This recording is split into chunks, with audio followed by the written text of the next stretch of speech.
Nah, hari ni Aidan akan guna VMAX sebab batuk dan sesama. So saya try lah ya. Sapukan sikit dekat pergelangan, dekat nadi tangan kiri dan kanan. Sapukan sikit dekat keliling pusat.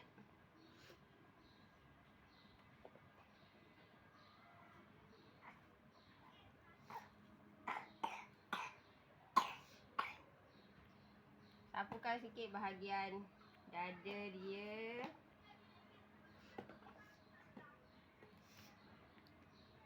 Dan sapukan sikit dekat bahagian leher dia. Ngak. Ngaknya sikit. Alah, saya tak nampak. Okey.